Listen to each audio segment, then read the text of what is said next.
Hi everyone, I'm Suma and this is Mike LoPatriello. He has written a book called The Eye-Opening where he shares some of the wisdom and tools that helped him towards his own awakening. Welcome, Michael.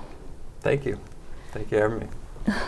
Thank you for joining in today. I would love to know, what was the motivation behind writing this book? So I wrote The Eye-Opening because actually it was a game I was playing with friends, and one of the questions was, what would you do if you had one more month to live, something like that, or a year to live? And I thought about it, and I realized I hadn't shared the story of an experience I had when I was 20 years old, and that led me to write the book, to share that story, because I feel like it would really help people if they've had a similar experience and they felt alone in it, or also just inspirational for people that are trying to have kind of a breakthrough spiritually. And when did you have this experience? How long ago? It was 2007, so I was a freshman in college.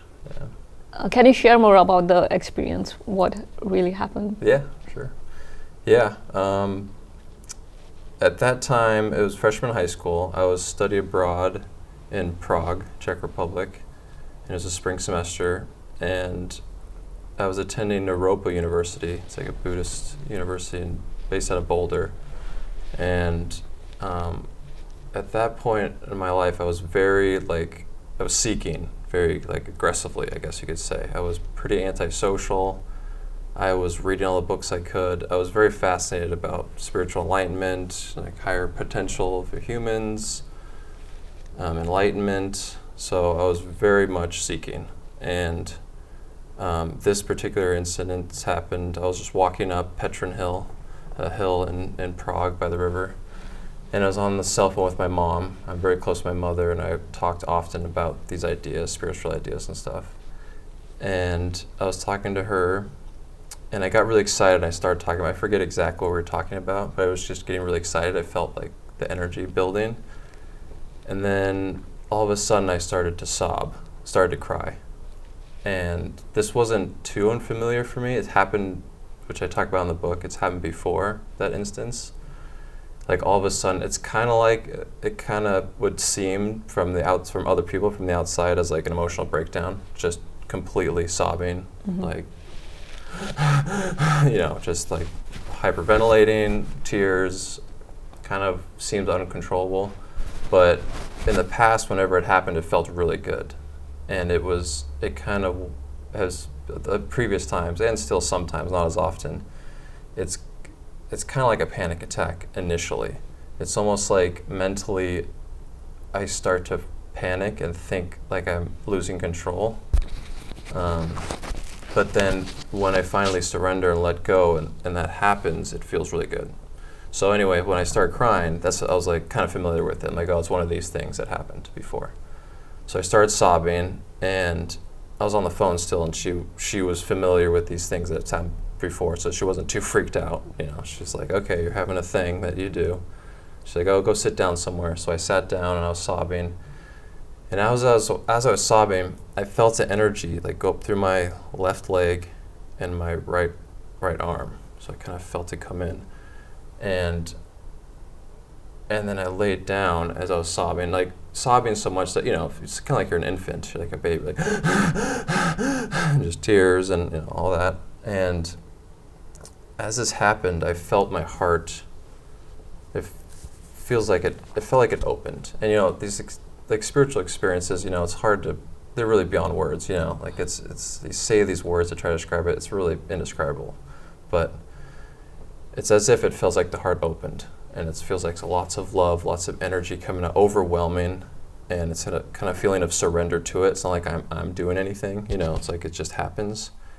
And then the energy, I felt it, and it feels kind of like a buzzing or like a vibrating. I don't want to explain it. That's how the energy feels like. And then I felt it go up into my head, and then all of a sudden I would blink my eyes, and it felt like my whole forehead would go boom. And every time I blinked, it would blink, and it was so intense that it would shake my body like this. So I was every time I blinked, and was, I mean, indescribable. The feeling of a deeper, wiser, bigger presence, and not, you know, not unfamiliar. It's like almost remembering it, but like overwhelmingly loving. And it's as if, and I describe this in the book, it's as if like it felt like a cosmic mother or father or some bigger presence picked me up and was like, it's okay, like, and like kind of like, shh, it's okay. And I felt like a baby. And it felt like that presence was looking out of me all of a sudden. And as I blinked, it felt like an eye, and, you know, the third eye. And I can get into that later, but like leading up to that point, I didn't really believe in the third eye. I thought it was a metaphor for mental visualization, you know, or imagination. But it felt exactly like an eye, and I actually did reach up and feel my forehead, and it was still my forehead. It wasn't like a physical eye opened, you know, but it felt like in the center of my brain, something opened. It felt like a pop open, and when I blinked, there was a sensation of it blinking. And when I looked around, still sobbing, everything was kind of shimmering with this life, this energy, and it all felt one. You know, like everything felt one. It was all one love, and that energy from my heart that was coming out was that same energy. Like I could feel that was in everything. So it was very overwhelming, very, you know, amazing, to say, to understatement. And I just kept sobbing and just staring around. And mentally, it almost felt like this voice, our character that we play, you know, I think of myself as Mike, with the dialogue in my head, you know, the ego. It was still there, but it was like much quieter, and it was like this bigger presence was looking through that. It was like the ego or the character was just now a window, and didn't go away. I was still like the me that I'm used to, but it was also this bigger, more familiar, almost more comfortable, and it was always like, oh, that's who I really am. You know, that felt more like myself than the character that we tend to play and stuff. But they were still both, like the ego is still there, but then this new presence was just much more prevalent, and I could feel it looking out through me. And there was just a peaceful quiet of it, awareness of it. And that whole experience probably lasted 15 minutes, 20 minutes. And I remember a thought coming to my head. I think this presence trying to help me incorporate and understand it, because I played a lot of video games growing up. It used that as a metaphor. It said, like, your life's kind of like a video game. And this character, the ego, is kind of like a player, like in a third-person game that, you know, the screen is just, you see that character walking around. And this presence is like as if you were the player playing that game. And the character in the game is the thing that we think is self, like the only self. The character, the body, the ego. So that metaphor came to mind to, like, I think, try to help explain what was the experience that was happening. So it's almost like I took a huge step back, and it was the true self, higher self, you know, whatever you want to call it, spirit, was then looking through me. And it was amazing. Amazing experience. And it did, and I also remember hearing, as I was sitting there, like, my sobs started to subside. I was still looking around. Some people walked by and were, like, looking at me, like, what is going on over there? Because I was still sobbing, like, looking around, like, what is going on? Just amazed. And they slowly subsided. And I remember hearing kind of in my head, like, this is going to go away now. Like, you're not going to stay at this state. And it was almost like just a taste to give you, like, a sample of what's potential and to strive for that. And I believe it's possible to be in that state all the time. Like in other enlightened masters, I feel like I've been there. But then it went away. And that was basically the experience. And did that experience come back again, or what were the after effects of that experience? Yeah, it's like everything was normal after that, except for obviously my thought process and thinking, like, what was that? And I felt very alone in it, because I was pretty shy, still am, but very shy then. And I was in college, and I didn't really share it with anyone, because I felt like I'd be, you know, ridiculed or just like whatever, you know, thought of crazy and just not taken seriously. So I kept it to myself. But so nothing really changed after that. Like, no extrasensory, you know, nothing like that really happened. But it happened couple other times after that. There's like big openings. And one was several years later, I forget the exact year. I was doing a deep breathing like course or a class. And I write about it in the book too. Just doing like deep, kind of like now Wim Hof has made it pretty popular. It's basically just deep breathing, just all full in belly, full out, and you do it for quite a bit. I was doing that and it kind of initiated another opening, excuse me.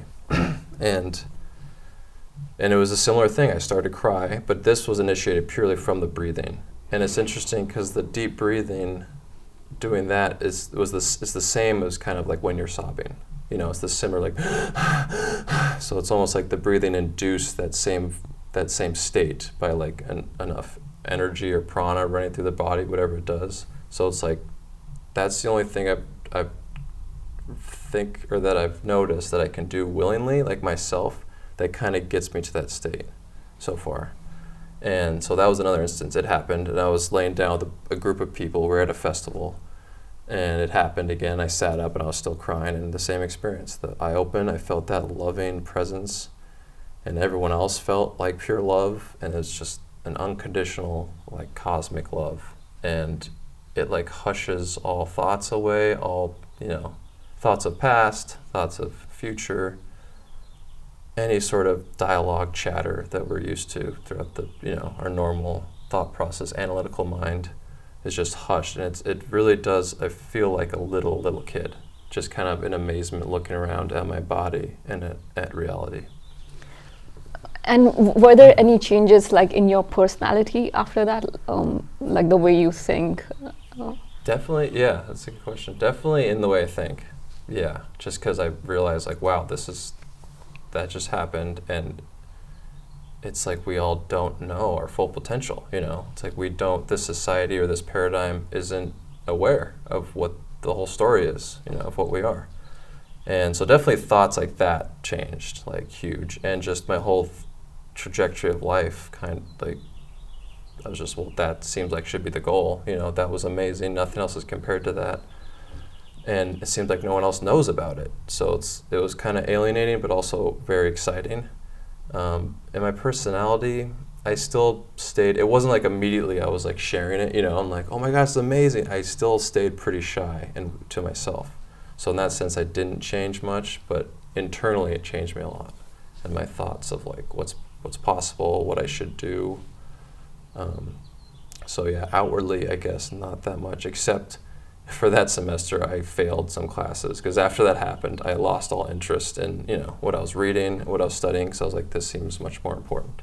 In your book, I noticed that you were able to, you kind of like researched many different traditions, and you were able to find some common thread to what all these different traditions are talking about. So what was your observation about that? Like like what were some of the insights that stood out for you? Yeah, leading up to that point, yeah, just reading as much as I could about spirituality. And I loved not sticking with one tradition, trying to find the truth by looking at everything and seeing what they shared, you know. And insights into that were, as I share in the book, I noticed the most 9 like themes or whatever. And the main one is just that we're all one, right? Like the main theme of most spiritualities. We're all one, we're all really one energy, we're all from the same creator or God or Brahman or the Tao, whatever you want to call it, you know, the force, whatever you want to say. So that was the main one, is that we're really all one. And another one is just in regards to that, how you should act is the golden rule that's found almost everywhere, you know, in ancient spirituality texts, and it's just treat others as you would like to be treated because they are you. You know, it's like acknowledging the truth that they are you, so you should act that way. So that law is found everywhere, so that was an insight. Another one is know thyself. Because you are this energy, this source, you shouldn't get too caught up in looking for things outside of yourself. You know, constantly seeking things outside of you. Really, you should know yourself, because once you know what you really are, you'll know what everything really is. Mm-hmm. Or like a really good quote I like from Emmanuel's book is, self-realization is God-realization. So if you really want to know, you know, look within. Stop looking out for everything. So that was another insight, which seems to be shared by most spiritual texts. And then some others, surrender, this idea of surrender, you can't achieve, or you can't fully remember yourself by trying really hard. It's like, it's almost paradoxical because, and I talk about in the book too, it's like you should be passionate for searching it, but at some point you kind of have to let go as well, because it's beyond the ego and our idea of like we need to achieve something. You know, we have to like climb the hill and get the crown on the top of the mountain or whatever. It's more of like you are already it. You totally are it already, and like your thoughts are just making so much noise that you don't remember. And so surrender is like kind of letting go of the constant more like the analytical mind, letting go, like with meditation, the goal of that is, it's like getting beyond that and realizing and what Eckhart Tolle talks about so much, obviously the power of now. It's like realizing that it's right now, it's here, and it's within yourself, this true state of being, which is bliss and awareness of everything. So that's, for me, meditation is like a systematic approach of surrendering. It's like, okay, I'm going to sit down, I'm going to let go of these thoughts and be present. So surrender is another insight in a lot of those texts I've read, in those texts. Another one is the heart. It talks about like this, like we tend to be fully focused up here, I feel like, in our society, mentally, but if we focus back on the heart and feel that energy, I feel like that connects us immediately with spirit or creator. It's like our source of our physical life and our body, obviously, like the heart stops beating, we die. It's also like our spiritual source.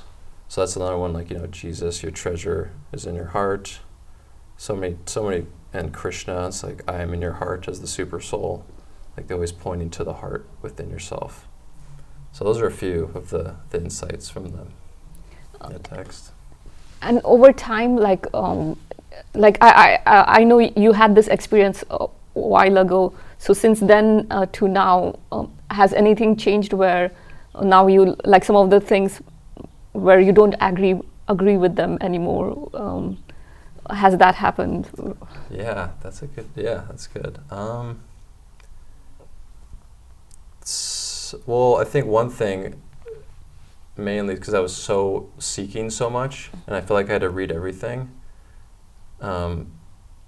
that urge is like slowing down. It's like, it's almost like I feel like I need to calm down more and not be so outside, like I need to get all the information. So not so much information focused, more like present and like heart focused. So that like those messages from the text haven't changed. They always said that. It's almost like I just realized it more, And another thing, which I talk about in my book, is that shortly after that experience, I kind of had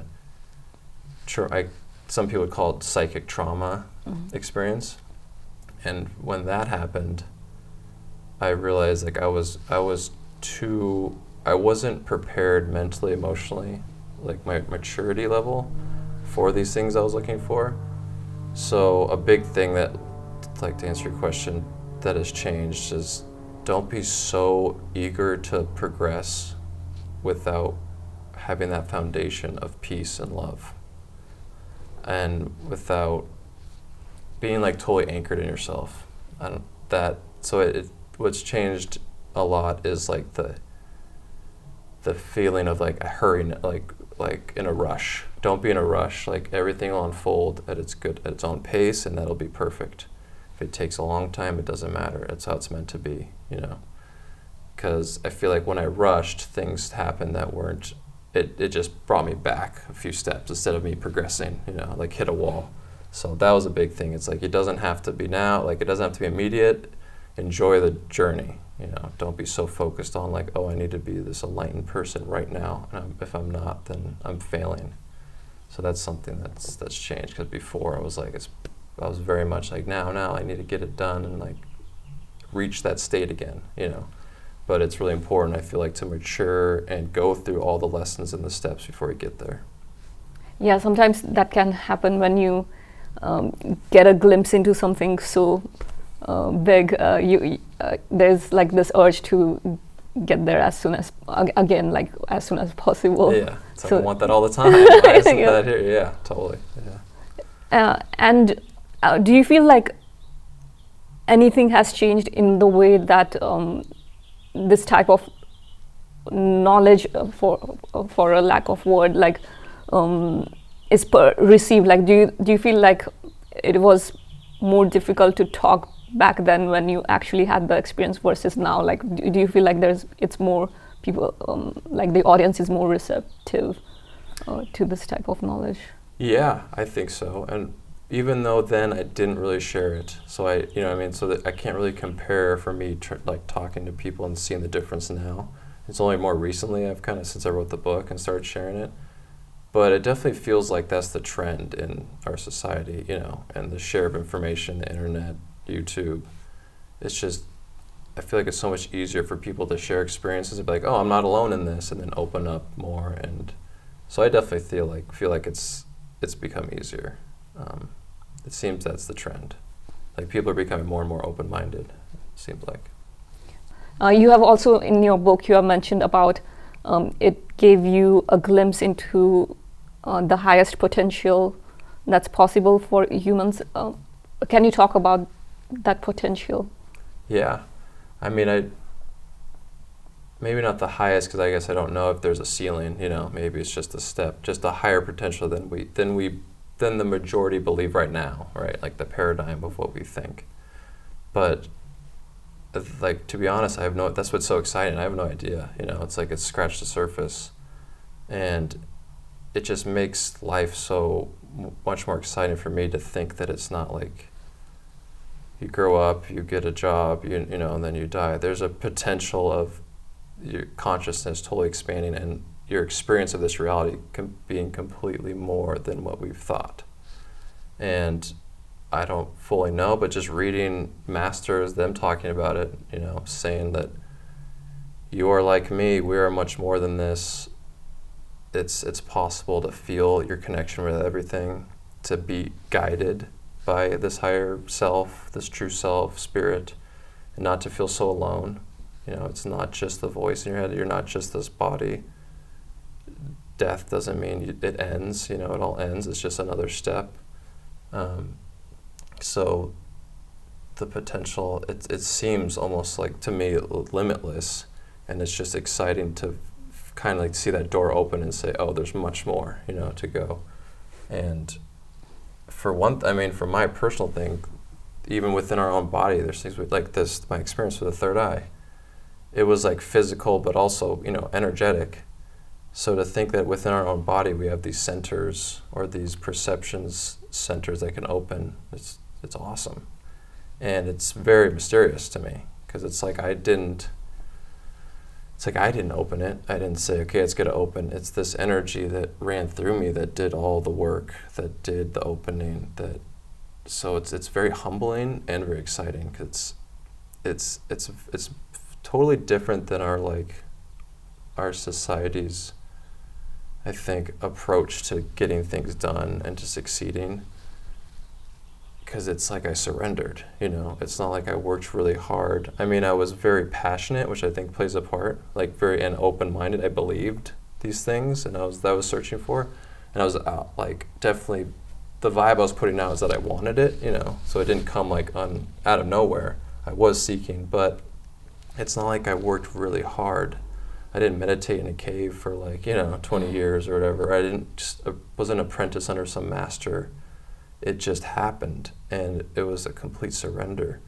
So this potential, it's almost like a different way of thinking than what we think of, getting our highest potential. We gotta, work hard. We gotta put in the work. It was almost like we just need to remember what we already are by letting go and feeling love. And it seems so simple, right? When you say it, oh, I don't have to do this. I don't have to do this. I don't have to do.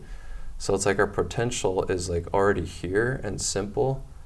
And we make it hard by thinking it's some huge hurdle we gotta do, kind of like a idea of kung fu or martial arts. You gotta put in the time, which is awesome. But my experience was it just happened. And of course we practice being in that state of being, but the potential, it's like it's already here. And it's almost like we just need to open our belief systems to it and keep an open mind for it to happen. But I don't know if that answered your question. I kind of rambled on, but... It does, like, it's kind of like if you're at a point of growth, the growth will happen regardless of what's going on. Yeah. And I remember in your book you have also mentioned, talked about Kundalini and third eye. I would love to know your take on it, because different people have spoken differently about both of these topics. So I would love to hear what you have to say about Kundalini. Yeah, Kundalini, when I was really searching, that theme kept coming up when I was searching. I talk about in the book, like snake imagery kept coming up to me. I had like these dreams and these visions of snakes, and then I found Kundalini, so that got me really interested because it seemed like it was leading me that way. And Kundalini, again, even I read all about it, it's just, for me, it's just an image that they use for the energy. I don't know why it's a snake. It's so mysterious to me. I have no idea. But it's fascinating how snake imagery is found in like almost all ancient and indigenous spiritual beliefs or cultures. It's like found everywhere.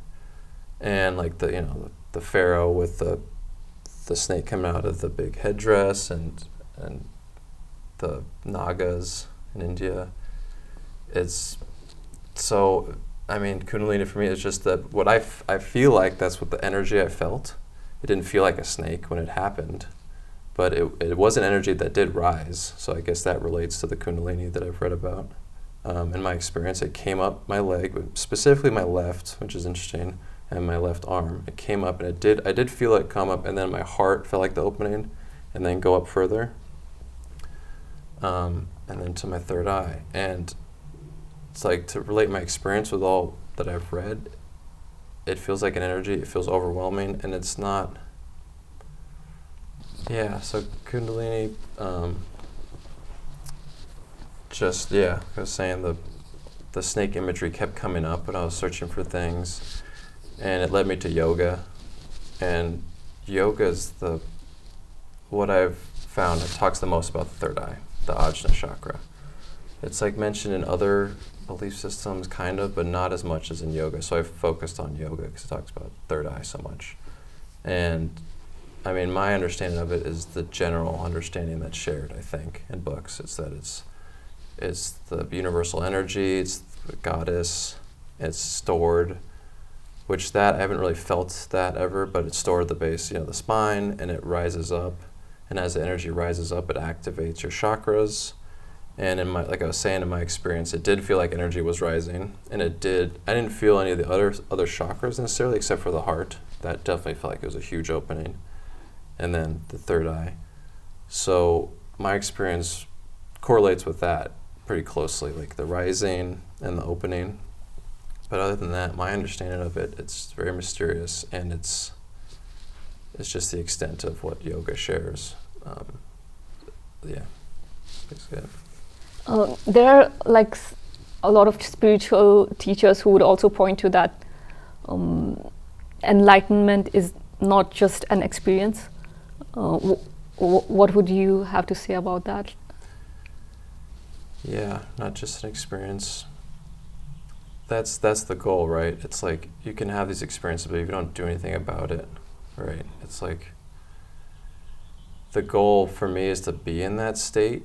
But how do you be in that state? I think you have to become it, and act like you're in the state, It's like, you can't just think about, which I've kind of done since then. I've kept it very within myself, very theoretical, just thinking about it. It's like, unless you act on it. And for me, I just like to keep things simple. For me, it's treating others like they are you, and seeing them as they are you, as if they're you, because they are you. And what that means is treating everyone as the one God, as creator, and seeing that in people, right? And I think enlightenment is being able to do that no matter what the situation is, seeing the light in everything. And I feel like that's what Earth's about. It's like the master school, what Bashar talks about. It's like where this is like the master school of illusion or limitation. It's like we're all here. It's a hard school, but it's being able to look around what appears to be kind of dark and not so great sometimes, but seeing the light regardless, because that's what it all is. It's all still the light. And I think enlightenment is being able to do that no matter what, and maintaining that state of peace, loving, forgiveness, and seeing things to the truth past the illusion and even if someone's like yelling, attacking you, forgiving them and realizing they're in their own dream right now, like I am. And I don't know where they're coming from or what's happened to them, but I forgive them because I know what they really are is what I am. Were there any hurdles that you faced in your journey that you want to share that could benefit some other seekers out there? Yeah. The biggest, I had a very, like I kind of mentioned before, this traumatic experience. It was shortly after my third eye experience. And in brief, what happened was I kind of went into this state of I stopped eating. I kind of became catatonic. It sounds really scary and gloomy, and it kind of was, but I'm not really sure what happened, but I became so I need to figure this out. I had this third eye opening. What is going on? I want answers right now. So I kind of just sat in a room, and my intention was to meditate and just to have a realization of a Buddha moment. And it kind of spiraled out of control, and I stopped eating, and then my thoughts started going to fear, and I got to this really dark place, and yoga talks about this where you get so caught up in your own imagination, like this story, that you get caught up in the illusion, and it totally threw me off, and I felt like I failed afterwards, and I was hospitalized, and it was just, I had a mental breakdown basically. And things started happening in that where things would manifest. And it's weird talking about it because people are you're crazy, that doesn't happen. But it happened, and I think our thoughts are I know our thoughts are much more powerful than we think. And I feel like when my third eye opened, it kind of opened some of this more potential in me or something, and things began to accelerate. So I would have a fear something was going to happen, then it would happen immediately. And so that became scary. So it was just a spiral of oh no, that's not good, so I shouldn't think bad things. And then I would think bad things. It was oh geez. So the advice I would give is don't rush yourself. I feel your path is going to be perfect. You don't have to feel like you're behind or ahead, or you just take your time. So that it's important to learn the lessons and to take the steps on the stepping stones as they come, not to try to sprint for the end, because the journey is the whole point, right? So I guess that's my advice, because I was really had this desperation feeling, and it didn't end well. I just ran into a brick wall, and it totally slowed down my overall progress or evolution. But I guess that's all part of the plan. It was meant to happen. It was also really humbling, because it's I wasn't at the mental place yet. I was too much in my desires and fears. So you need to take the lessons so that you're already perfectly prepared when those perceptions or abilities awaken within you. So you don't, misuse them, or they don't harm yourself, because I think we're so powerful that if we're not ready and they open, you can do damage to yourself, emotionally, maybe physically. So, because the advice is appreciate the pace that is good for you. Don't ever feel oh, I'm not progressing, I'm not. It's all perfectly paced, I think. And at the beginning, as you mentioned about the surrender part of the journey, I guess that comes in here again, where it opens up when it opens up. Yeah, exactly. Don't try to be so in control. Yeah, let this higher guidance, this true self, guide you. So you need to surrender to the flow. Yeah, exactly. And hopefully one will reach a point where it doesn't matter even if it doesn't open up. Yeah, exactly. Don't feel like it needs to. Yeah, some huge thing doesn't need to happen, because, yeah, exactly. Don't be like goal oriented. Enjoy the journey. Are there any other tips like for people who are seeking? Are there any other things you would like to share for them, like, especially for those who may be at the beginning of their journey? Yeah. For me, it really, and I always like to keep it simple. For me, is like breath work or breathing, and it's becoming more and more popular, which I think is awesome. Like pranayama too, and yoga. That's such a simple thing that you always have available to you, just your breath, and the tool being to clear your mind, to feel more connected, to, if you're angry, to calm down, if you're sad, to feel better. And even if you're not like you're not good, but you feel like meditation's not for you, and it's just like you get frustrated with meditation, if you just breathe, that it's such an amazing tool. And so that's a huge tip, I think, is just breathing. If you want to sit down, if you want to have a practice and meditation is not for you, or you get frustrated with it, just breathing. Sit down, take deep belly breaths, and do it for like 10 minutes, and that's it.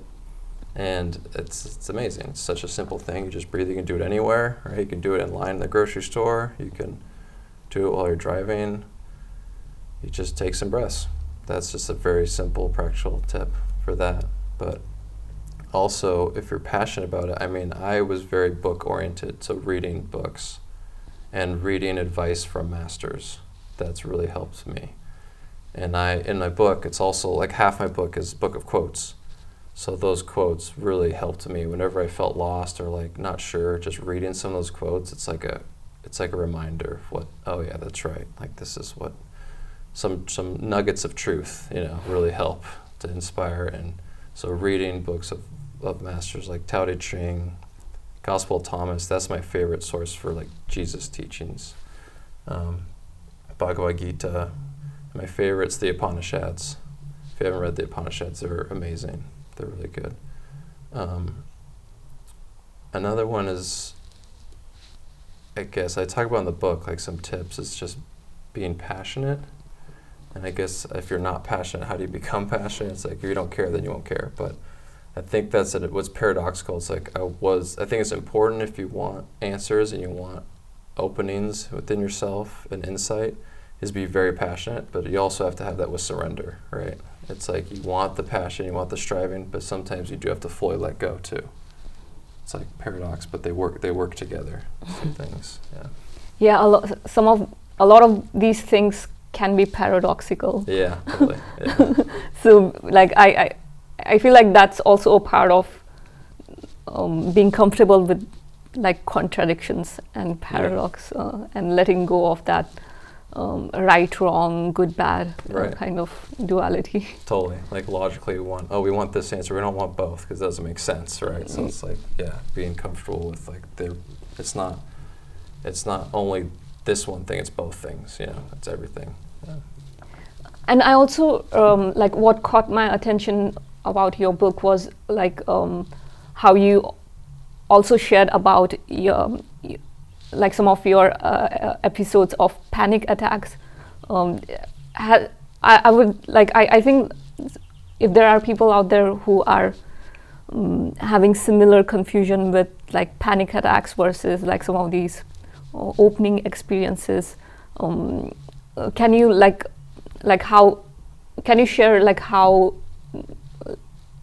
like with your journey, how you got clarity about some of those things, and has it changed like over time where now you don't have those episodes anymore? Right, totally. And yeah, I mean, initially I think I'm grateful that it happened this way, because every time I had one, it always ended really well. And I know a lot of people's panic attacks, they don't end well. It's not like it doesn't feel like a release or an opening. So I don't know. I can't say that everyone will lead to an opening or a release if you let it happen, because I don't know. I don't know exactly, but just I only know my experience. My experience was, luckily, my first big one. It just, again, the surrender thing. I feel like I didn't fight it, And I feel like if you fight it, it makes it worse. And it's like an eruption of emotion. And for me, if you let it, and I don't know if it's for every person, I can't speak to that, but I hope it is, because it feels really good.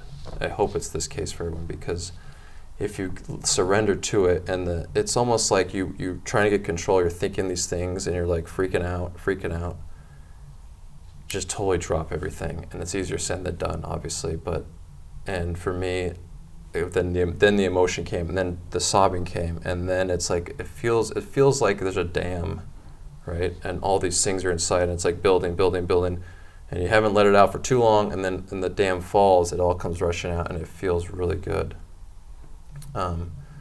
So, I mean, I guess I don't know, my advice would be to surrender to it. And I know that can be really scary, so it's easy for me to say that, but I know that, because I have family members and friends that have panic attacks, and they never end well for them. So they medicate, and they deal with it other ways. But I guess the bigger thing is to trust in this source, this true self, this love that we really are. And I can only speak from experience, and mine was to total surrender to it. And it is scary, because it's like a letting go of everything that you know. It's letting go of basically your ego. It's like a little death, and obviously that's scary. It's like a mini death, a mini ego death. And on the other side, all I can say is the other side, in my experience, it's amazing. And death can be scary, right? But it the experience, it almost like it washes away your limiting belief systems or habits, mind constructs of what you think, what is what. So if you have reality in place in your mind and it's crumbling, that can be frightening. But once it does, it's like the light shines through afterwards, and it feels so good. So I don't know if I answered your question, but for me, and I guess you all said if it's changed, the only thing that's changed is it doesn't happen as much to me. And sometimes I miss it. It's like I want to have a huge, panic attack, and then the release, because the release feels so good. It's like the heart opens. And in yoga, they talk about your heart, the knot coming undone. And that's kind of what it feels like. It feels like it comes loose, and it's like ecstasy. And just so much love. It's almost like the love that you haven't released, that that we're meant to be releasing constantly. It's like our power meant to be shared. You've been holding it so long that once it does come out, it's like, there it is. This is what it should be like. This is home. This is true. So the only thing that's changed is it doesn't happen as much, and I think it's practicing and learning to just having the steady flow instead of a dam, building up and then explosion, which isn't the best. I mean, it feels great, but the whole sobbing and crying it's not great in social settings. Not really socially acceptable, which is too bad, because I think it's fine. But so advice is, and I know everyone's case is different, so I'm hesitant to give advice, you know what I mean? Because I have a very close relative who's very severe panic attacks, and I've tried to help him, and to him, it's like, it's too scary. I won't go there. It feels like to him, he says it's like doom, like impending doom's coming, and it's too scary, so he quickly medicates. Mm-hmm. I feel like that's a lot for people, a lot of people's situations. And I guess my advice is trust, because I feel, and I hope, and I do believe this is true for everyone, that our true self is this loving energy, and it's here to help, and it's in everything. So I guess my advice would be to trust that your higher self, your spirit, whatever you want to call it, your source, is loving, and it wants to help, and you should let it help you. You shouldn't feel so alone, surrender to it to help you. And how do you do that? The breathing helps me, deep breathing, to actually surrender mentally, just to start deep breathing. It's like letting go of some fears and thoughts. So I hope that answered your question. I kind of rambled again, but. No, it does. Sometimes when you actually face what's the most scariest for you and actually go through that whole thing, it can be quite freeing, because even if it doesn't turn out well, at least like you have that experience of walking through that most scariest situation, like because if you keep on avoiding, I feel like you'll it will always be that built up fear that it's something fearful, but once you go through it, then there's some confidence that okay, I've been through that before, so, yeah, like I can do it now. Yeah, like it doesn't create such like a monster that you don't see, you know, in the closet. You'll, you know, face it and say, it's okay, I can do it. Yeah, totally. Yeah.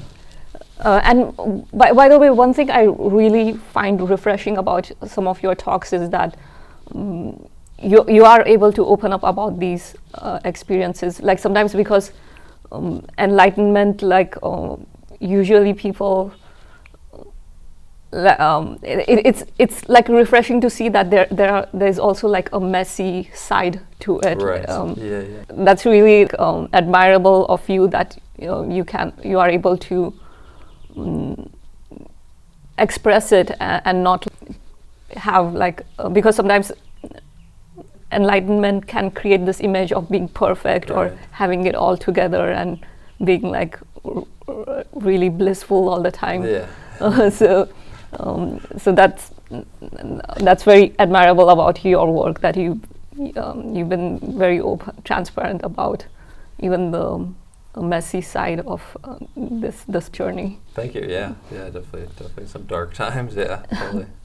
Did you experience that when you were on that journey where did you feel like not many people there's this pressure of appearing perfect? Yeah, I mean, I never felt that pressure, I guess, but just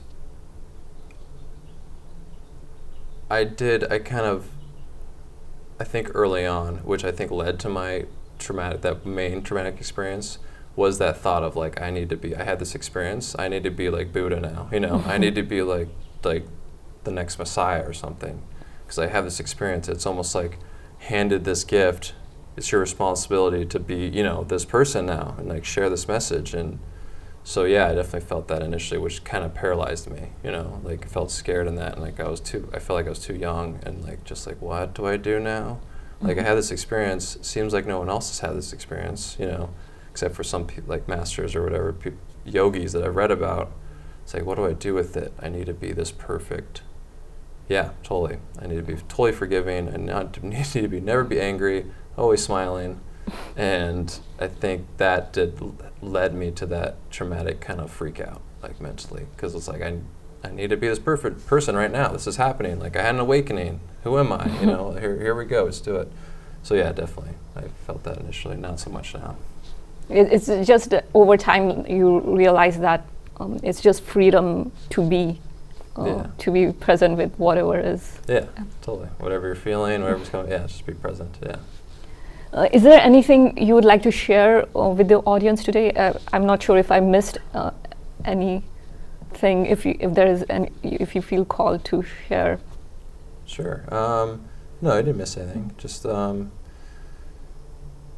want to. I mean, the main thing I want to share is tell the story, is to hopefully give inspiration that it's like we are much more than we think we are, and we are connected to this energy that is, in my experience, what seems infinite, all loving, and amazing, and that this is what I believe our goal should be, is to seek out more connection to it, more remembrance of it, and it's possible. These things are possible, and to help, I hope to it opens some minds to say these things are possible. What we've read about and like yogis and spiritual masters and, you know, enlightened teachers, whatever, this is possible for everyone. And I'm not saying that I'm some enlightened, you know, master or whatever, but I just saw a glimpse of it, and it was amazing, and it's very exciting.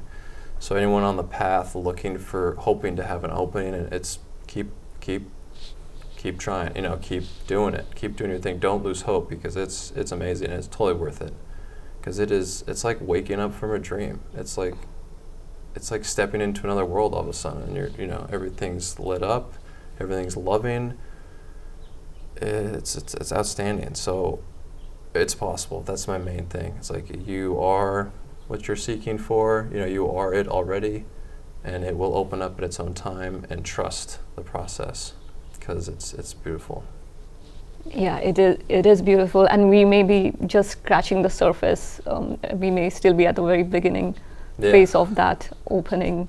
Yeah, I hope so. Yeah, and I think so, definitely.